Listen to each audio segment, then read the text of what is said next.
next slide, you will see that it completely changed. So now there's a Subway, there's a Sprint, and behind that, that like advertisement about the Subway, there's an Orchard Dentist. And that kind of surprised me because it completely changed to this vacant parking lot into something completely new. And there's like another example. Hold on. Here.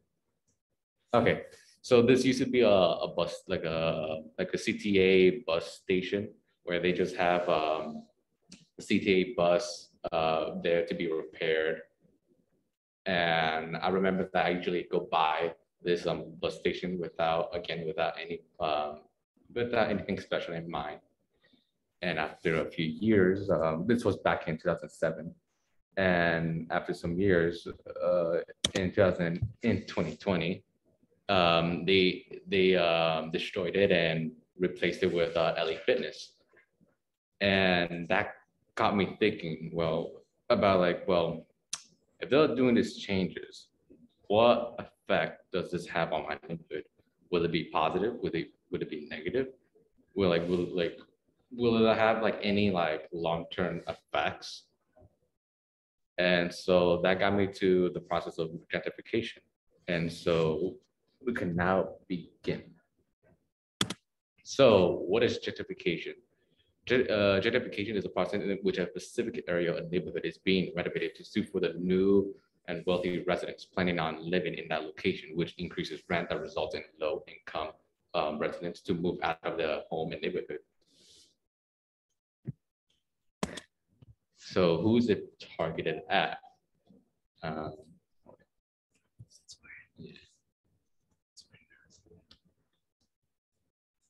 Okay. So who is it targeted at? So poor neighborhoods are most likely to be targeted for gentrification since there are like many improvements that can be made to suit for wealthier people who can afford the increased rent. But this means that not everyone can experience this positive effect of gentrification.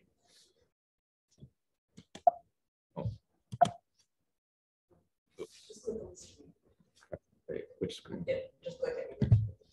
Oh, okay. So who helps in the process of gentrification? Well, real estate agents who encourage the clients to sell their property, making it easy for new high-income residents to easily find housing. Landlords who increase rent that causes low-income residents to be unable to pay them. Corporations who want to expand their businesses by destroying old houses and constructing new establishments in their place. Additionally, they will also tease the low-income residents to move out of that house by incentivizing them with a large check that isn't promised in full. And so I want to discuss about the changes that are being made during gentrification. So some of these changes include new business establishment, new wealthy residents, new bus lines, refurbished houses, expensive restaurants, increase in property value, increase in rent, and increase in police presence. And now, like maybe some people might look at this list and just find that like new bus lines and refurbished houses might be a good thing for gentrification, but others might view this list, so like for example, like increase in rent might be a bad thing for gentrification to happen. And so this will lead me to my next slide, which is which is the controversy. So there are some people who believe that gentrification is a great process to happen to a neighborhood since it makes them more palatable to the eyes and much more safer. However, not everyone can experience this change. And I want to show this video that talks about a debate between two people, one who supports gentrification and sees it as a good thing, but there's another person that disagrees since it could also bring negative effects on low-income residents.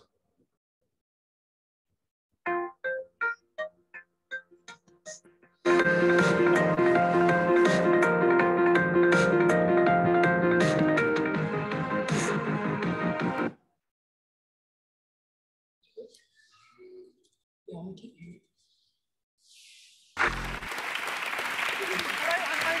and welcome to the Business of Life. Here's a question for you. Has gentrification changed your neighbourhood? Are there a bunch of hipsters moving in? Are you one of them? There are two main arguments here. Those that say gentrification has pushed poor people out of their neighbourhoods, and those that say rich people bring in resources that benefit everyone. Really that bad? Well, tonight we're going to find out, and as always, we'll break down the issue using facts, figures, dollars and cents. I'm joined by a panel of renowned experts eager to answer the question, what is the business of gentrification? All right, well, let's bring up a statistic. 96%. That's the increase in home values within a quarter mile of a Starbucks over the past 17 years. But the average increase for other homes was just 65%. Lance, I want to start off with you. We just want to kind of set the basic terms of this debate. What do you mean when you say gentrification? Well, the term refers to neighborhoods in central cities. Usually you have an older, relatively poor neighborhood that experiences an influx of higher socioeconomic status individuals and investment. Baratunde, did Lance miss anything in that definition? Yeah, I think he missed a key ingredient, which is the increased availability of kale on the menus of the restaurants in the neighborhood. That's kind of how you know gentrification's happening. John, which comes first, the gentrification or the Starbucks? Well, Starbucks is really smart at figuring out which neighborhoods are going there and people buy there. Yeah. And, you know, someone, I've been pushed out of a couple neighborhoods, sort of, but I still think gentrification is a great thing. You think it's a great thing? Yeah, even though it keeps pushing me out. Well, let's take a look at the next slide because it kind of illustrates some of the arguments for the positive benefits. 11 points.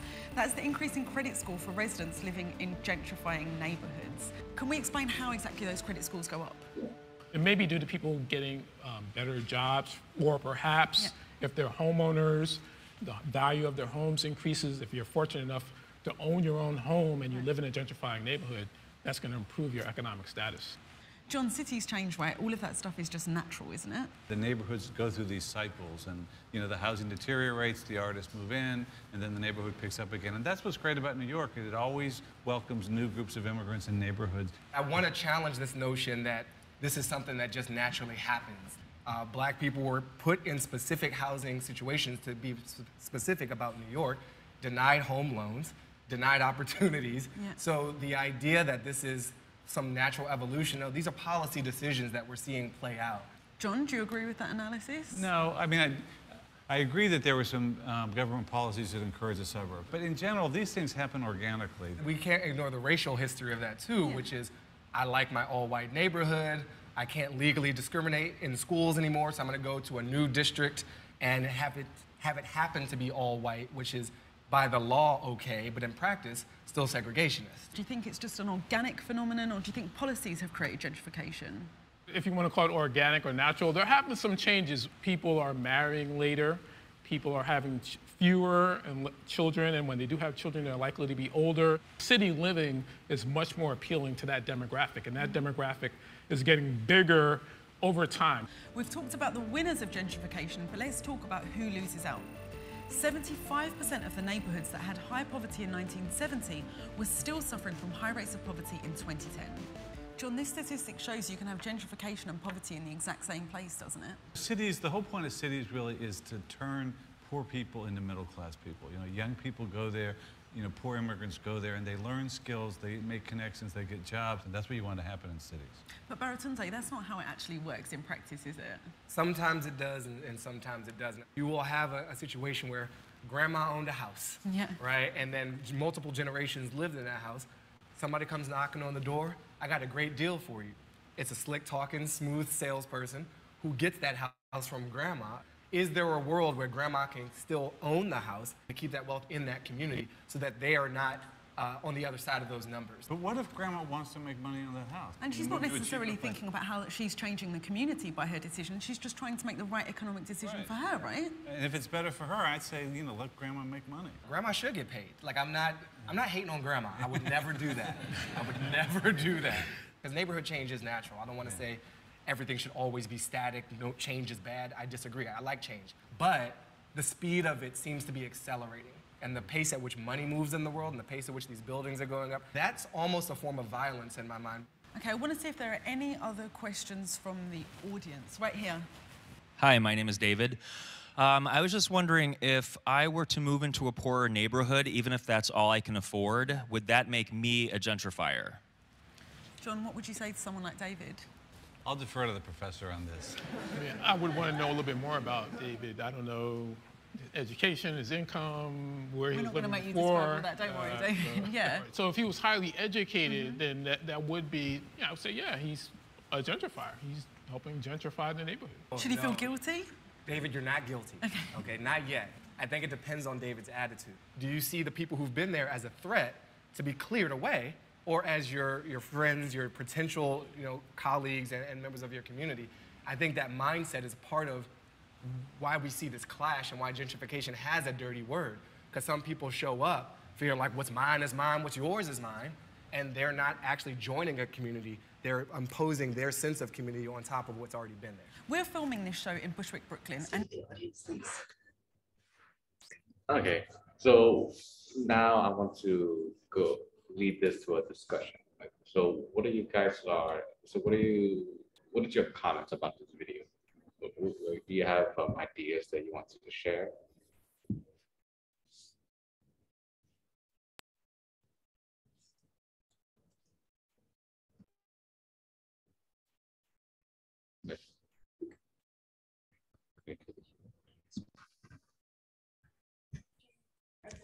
Hello. Oh, okay. So based on the videos that you watched, do you have any thoughts, ideas that you want to share, like comments that you want to like present to the group chat or to the Zoom meeting? Yeah, I guess since it's my area of research, I want to jump in, and I want to throw a big caution flag here, because I think that you're trying to use a word that's perhaps a little softer, but please take this in the spirit in which it's given. I think you're being careless in your presentation a little bit, because you are presenting examples from where you grew up. I assume it's Chicago, because you said CTA. Yes. Okay. You are presenting examples from Chicago that take unproductive land and turn it into productive land. Mm-hmm. I think that your argument would be much tighter if you found a neighborhood. Okay, mm-hmm. You said you referred to your neighborhood, and that's great. I think that's a wonderful place to start. But I would like to see what happened to the economic and racial demographics of your neighborhood after these changes were made, which seems to be on the periphery. So, mm-hmm. What happened to your neighborhood? Was it of one demographic and now it's another? Like, where are you trying to make your argument here? Because the two examples that you showed us don't go towards making that argument. So what I wanted to like connect was that the idea of like, well, because like my neighborhood. Well, tell us about your neighborhood. That's what I'm missing. Okay, I would love my neighborhood. To learn more about your neighborhood. So my neighborhood is like mainly Hispanic. So there's some Hispanic residents living there that are like working class mainly, and I noticed that like these new buildings, that like it's like it kind of confused me, because it does like question me like, well, if they're like building these new these new stores, will they like come to like our housing next? Like, do you think like now, since now they're done with building like new stores, will they come to our housing, like where they might like destroy like an old vacant house and replace it with a new expensive, which like which will later on might spread out to other housing, resulting in lower Hispanic workers to like have less affordable housing in my neighborhood. That's why I connected that video to that idea, because I'm afraid that like maybe later on that might happen. It won't happen like right now. It's not happening right now, but maybe later on it will eventually reach to that point. Right. So let me just put this out here. And you're a student, right? Yes. Okay, great. And I hope you're not a senior. No. Great, wonderful. Because I want to work with you. Okay. I put out the offer that I would love to work with you on this. Okay. Because I think you have some ideas here, and it would be so wonderful for you to be able to approach them in a more scholarly research fashion. And, you know, I just want to put it out there. I'd love to work with you in any way that I can. Okay, thank you. Okay. So I want to show the next slide. Oh, sorry. Before you do, there were 2 comments on the chat. There's one person said there's a new Starbucks opening in Hellertown tomorrow. It would be cool to track home values there as well.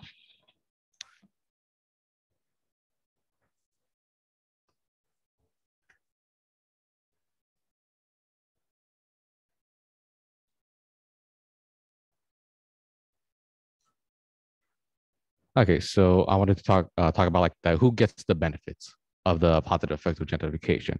So banks, landlords, developers, real estate, wealthy residents, and corporations are the ones that receive these positive effects of gentrification because they get high income and they could use the money that they receive to buy luxury goods, which not a lot of like low income residents can afford or get.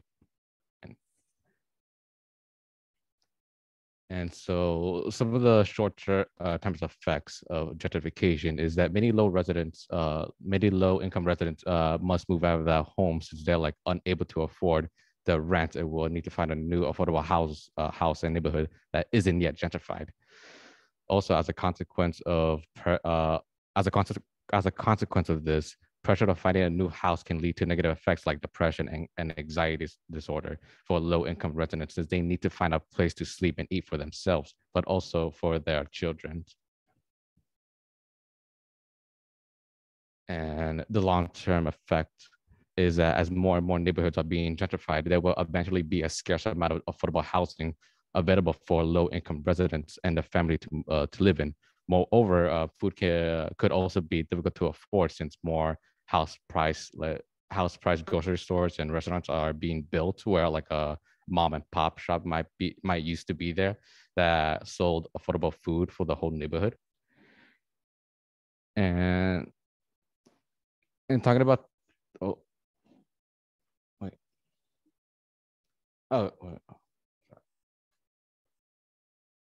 and so I want to talk about the community change, since I was recently talking about like how a mom and pop shop might used to be in a neighborhood, but might got destroyed and removed and replaced by a more expensive grocery store.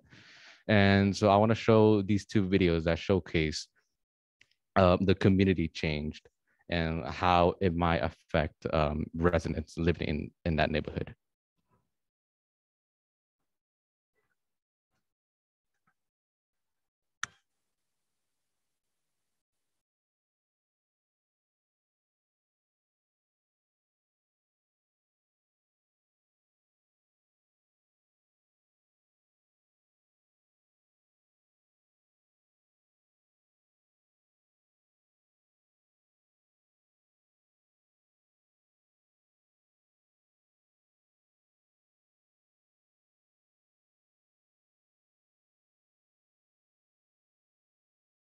Here in San Francisco is probably the most egregious example of the growing chasm between rich and poor. We have the highest amount of evictions that we've ever had. It's a perfect storm of greed and money. Even though the politics have been progressive, this is the most capitalist place I've ever lived. What's scary is people that was born and raised here, you know what I'm saying?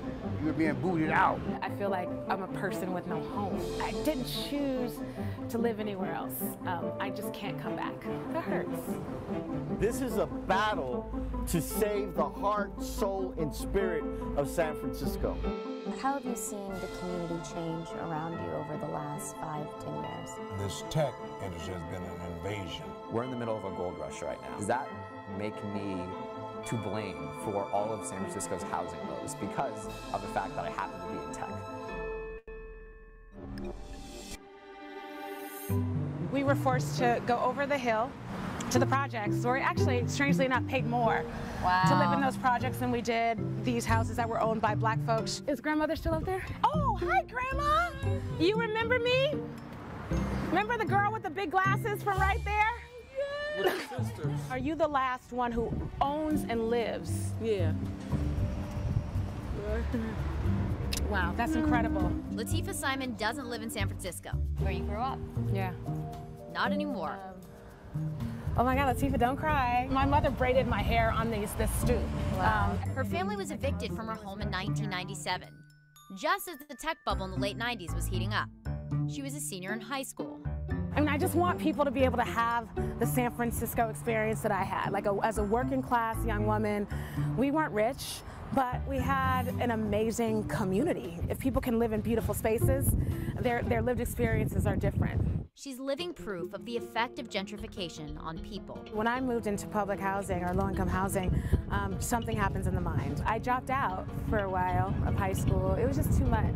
I had a baby soon after. There were certain things that just dominoed. My life started to spiral out of control. Thank God I got back in line. I dedicate my life to making sure that low-income young people have opportunities because of those years. Her story's not uncommon.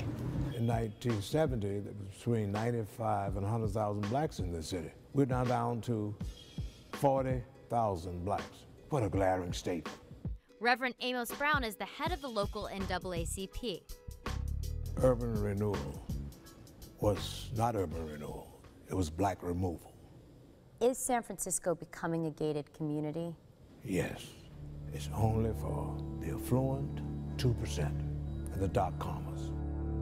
The middle class, particularly the middle class in the black community, is non-existent. The tech community notoriously has this diversity problem. Do you think that that affects what's happened with gentrification in the city? Definitely so. The tech people have lived in a silo. They've been in isolation. And they didn't come to share. They came to be greedy. According to government data, computer programmers and developers make about twice as much as the average San Franciscan. Their wealth is driving up the rent, more than 50% since the beginning of 2012, according to Zillow's Rent Index.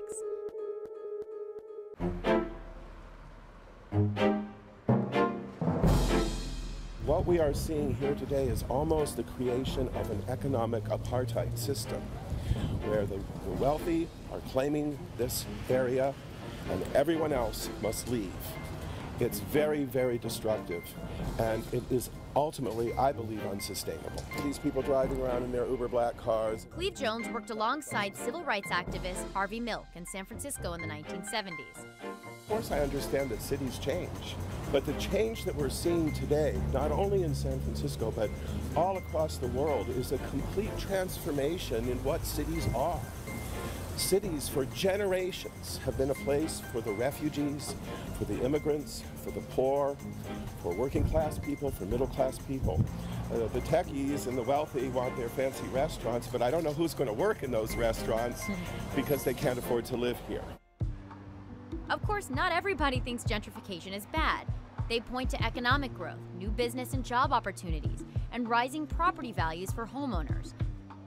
To get to another part of town, I hopped in an Uber, a poster child of the booming tech economy. The route is being calculated. But even the driver repeated a familiar theme. Pushing people out that are working here, you're going to end up with, nobody at the coffee shops, nobody at the dry cleaners, nobody at the grocery stores, because nobody will be able to get here. You can't keep pushing people farther and farther away. Over in the Mission, where art and activism share a canvas, the Latino community also feels the squeeze of gentrification. What is it called? Low riding? What is No it? way. Are you serious? You never heard about low riding? I'm hitting the switch, baby, just for you. 10,000 people have been displaced from this neighborhood. We're talking about working class people to make way to 6,000 techies who now live in this neighborhood. How quickly is this neighborhood changing? It's just been in the last 3 years. On this block, he's proposing to build 380 luxury condos.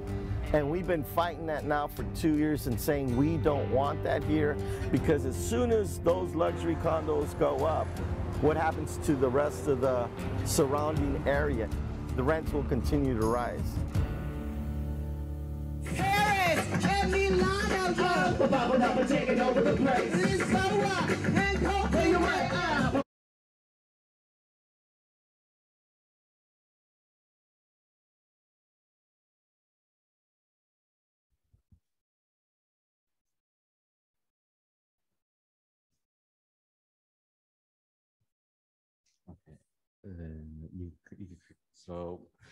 So the next video we'll talk is going to talk about like how like one person is still trying to Roe v. hold Wade is under attack a from the building state to maintain the community, but unfortunately he failed due to unfair decisions and options that he under had to siege take. in many states across.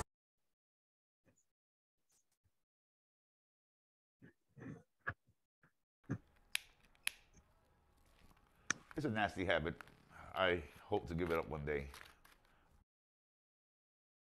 But under the situation that I'm dealing with, for the landlord to get me out of this apartment, they would give me the money and I would give them the key.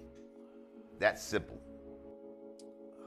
So I figured the agreement we had was imminent. And I moved all my stuff out of here. But they kind of like reneged on the deal. I can't believe I'm still here. They keep on selling me a dream that's not happening. Ray Torado lives in the heart of New York City's largest Puerto Rican neighborhood, East Harlem. Excuse the conditions right now. It's one of the last affordable neighborhoods in one of the most expensive cities in the country. And it's changing right before his eyes. In 2015, new owners announced a plan to tear down Ray's 70-year-old walk-up and replace it with a bigger building with a much higher rent. Ray, a 58-year-old construction worker, has been living here for 5 decades. It's the only home he's ever known. And now, he's the last tenant left in the entire building. The last holdout. I did my living room floors, wooden. I've done everything here, expecting to retire here. His apartment is rent controlled, which means he's only paying $110 a month. This is what's actually causing the fly infestation. Ray says the building's owners have tried to force him out by letting his home fall apart. Okay, I don't want to go any further than that because that's going to take like a week to go down. But Ray's not leaving. This used to be a great view. He's one man fighting a real estate boom, sweeping across Manhattan and New York City. The landlords didn't wait for him to leave. They've already started demolition around him. There's lots of methods that owners are using to try to get people like Ray to no longer want to stay in his apartment. There's buyouts and pushouts, there's harassment by construction. Harvey Epstein represents tenants who, like Ray, are fighting to stay in their homes. What we see more often than not is owners who continue to engage in this type of behavior and get away with it because there's really little punishment for them. He is living in a building that's 100-year-old, right? And in order to correct it, you probably have to renovate the whole building. Han co-owns the property and said she's been very fair with Ray. Her company offered him $800,000 to move out, an unusually high amount for the neighborhood. So the profit margin in it is not that big, but we really like to build something that will fit the demand of the neighborhood. But even with that much money, Ray feels conflicted about leaving. He can continue fighting to hold on to a crumbling apartment, or he can take a check and say goodbye to his family home. That doesn't affect just the residential neighborhood. It affects the entire character of a community. I mean, a buyout is how a neighborhood changes.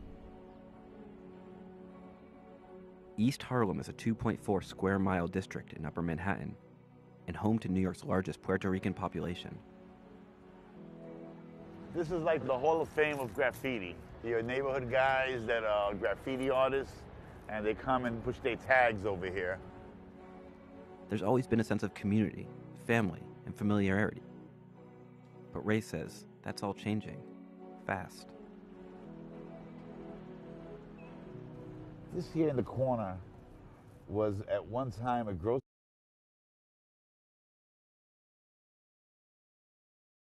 Sorry to end it short. I just understood we have a little bit of time left. But in this video, later on in the video, he went to court and tried to like fight to preserve his home, but failed because the judge told him to like take the money, and he didn't want that and failed. Now, he agreed to like receive the $8,000 from the landlord, but unfortunately, the landlord didn't kept her promise because she only gave him about $50,000, which is not even half of the full $80,000 that she promised him to give. Jesse. Oh, hi. Can you hear me? Hi. Yes.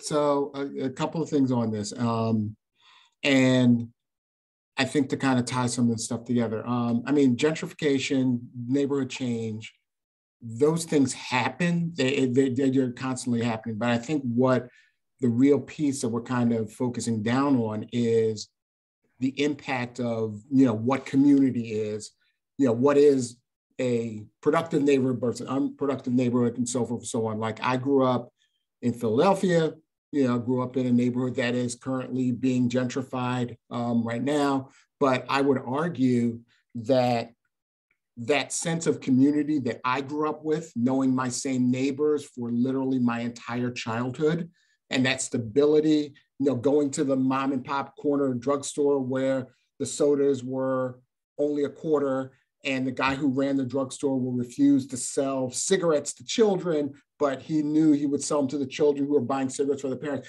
That familiarity and that sense of community gives, a sense of stability, and that when neighborhoods gentrify and those break apart and they become transient, that has a real impact and a broad impact on society when you have neighbors who don't know each other now. And we have that as a kind of cultural norm.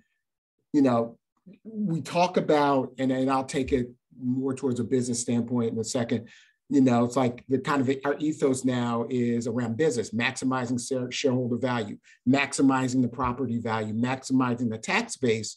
And those are all great because we all need money to make the things happen. I'm not arguing against capitalism, but there is that other piece of, if you have a neighborhood which is maximized in terms of value, but the neighbors are all disconnected pieces of each other, is that really productive? Is that really a neighborhood? You can take a look at what happened to Atlantic City, and how that got carved up by casinos. And last thing I'll mention is that I am watching with my wife Yellowstone, which people haven't watched it. It's a really good series, but they are fighting in that show for this sense of community, this sense of family, this sense of history in the face of development, in the face, and, they're in different stages of history. And, you can argue any of those 3 points of view presented in the show are right and accurate. So it's almost begs the question of what is profit just the dollar? Is profit the community value? Is it something different? So I really think in gentrification, the issues that we have with that is that we only consider sort of, okay, yeah, our tax base goes up from 10 million to 50 million, and that's a $40 million success. But we've destroyed the community that lived in this neighborhood, the stability that provided, and now you have a generation of children who are raised not in that sort of safe space. I agree. I just hope that like maybe like in the future that people are able to experience the positive effect of gentrification and like not having to like carry the burden, you know. But anybody else? Yeah, I'd like to comment. Can everybody hear me? Yes. Okay. We're watching this play out within blocks of this university, of where we sit. There's an entire city block, maybe a block from Farrington Square, that a developer is going to level all of the buildings and put up multi-story retail and apartments. But those apartments are not meant for lower income people. So people that are living and working there now are going to be pushed out and have to find other places to live. But taking that building down or taking that block down is taking out several businesses that have been there for a very long time. One woman, I think, has been there for 30 years with her business. There's a newsstand that's been there for decades as well. So it's interesting. This is really happening in real time, exactly where we are right now here in Bethlehem. Mm-hmm.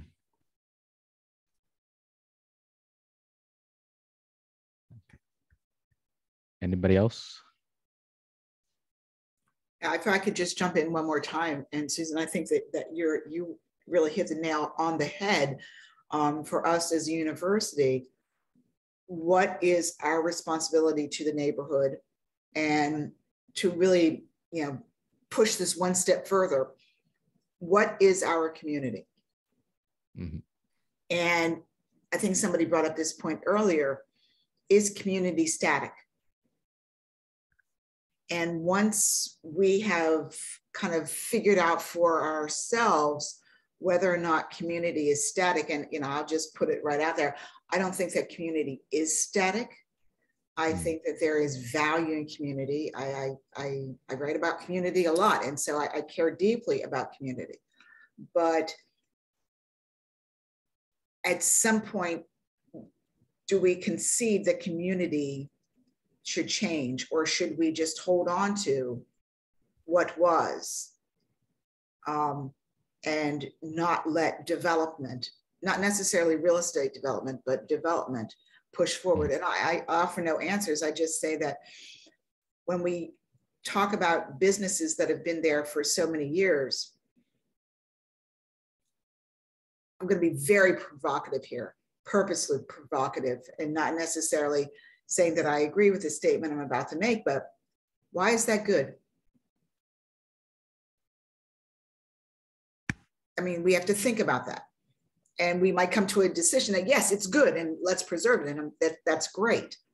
But to immediately reach for the idea that just because something always has been, should it remain? And what happens, and Bruce, I absolutely agree with you, it's about on whose pace does the change happen, and what happens to the people who have the negative externalities of change, that they have to move, that they lose their livelihood, that they, but yeah, it's such a hard question, because it's a human question. Okay.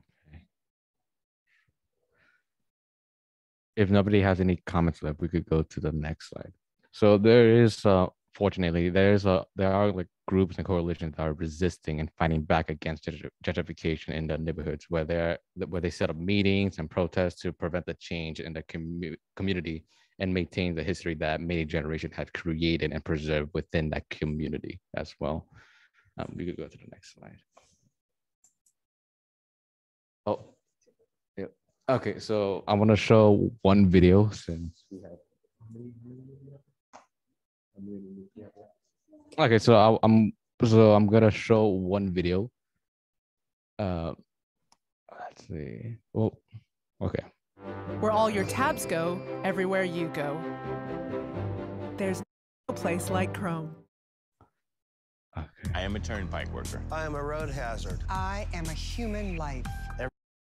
Okay. I know you want to leave me, but I refuse just to let the farm go.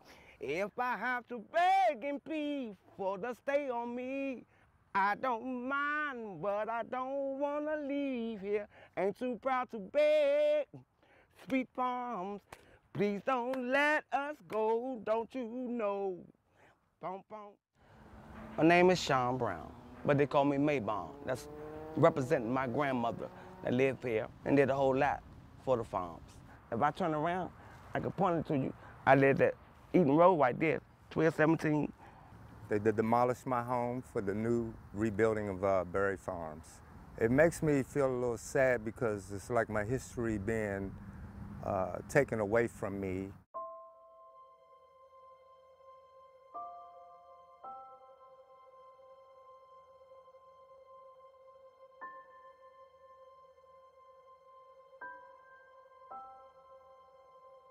Growing up in the farms was really, really, really wonderful. It was fun. See, I was a little skitty scat. I used to run around. If you didn't catch me, you in trouble. My mother came in 1962. When we got down here, everybody welcomed her with open arms. You can leave your doors open.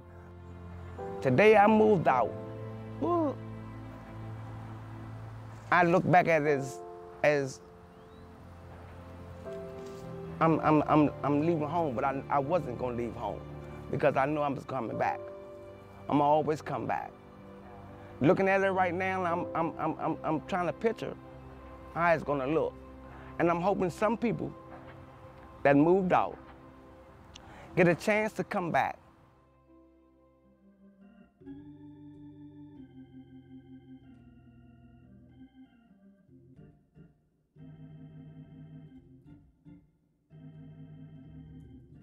We know the future by the past.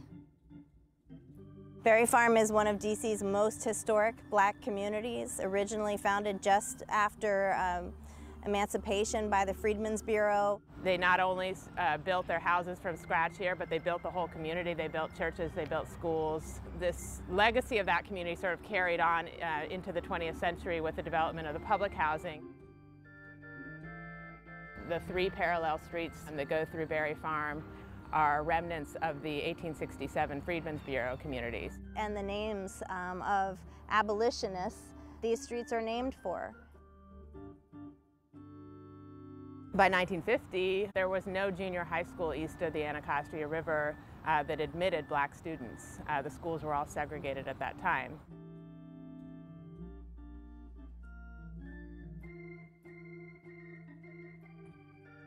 When a brand new junior high school opened nearby for white students, they showed up at the door and demanded to be admitted. This was sort of the beginnings of a case called Bowling v. Sharp that ultimately went to the Supreme Court as a companion case to Brown v. Board of Education, resulted in the desegregation of schools within the district. It was important that a DC case accompany Brown v. Board of Education because DC is not a state and therefore not necessarily subject to the 14th Amendment.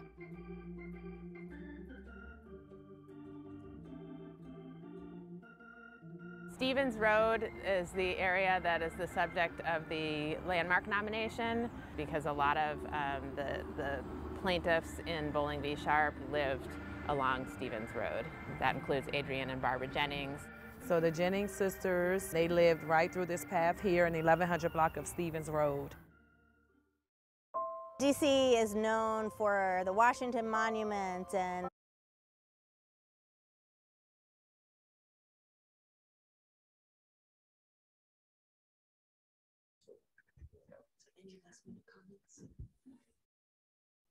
Okay, so in that video, you can see that there was some history behind that neighborhood, and there was some people that wanted to like maintain that history by hopefully one day like coming back. They don't want the community to change, but they want to hopefully one day to come back and preserve that history. So do you guys have any comments or thoughts from this video?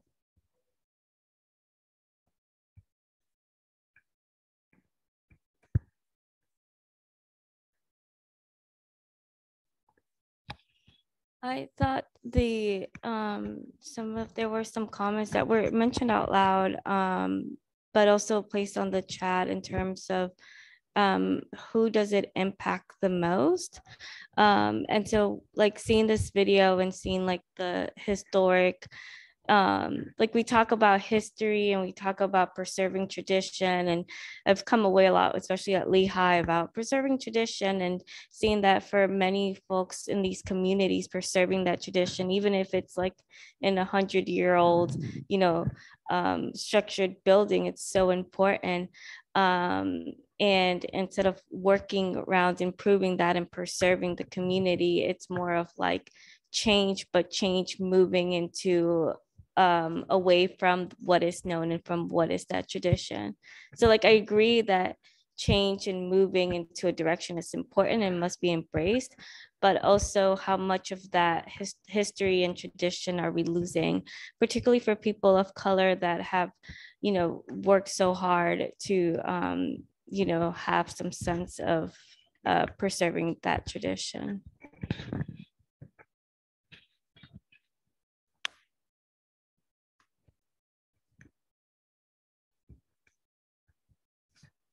If there's no more comments left, then we could end the presentation. Oh, okay.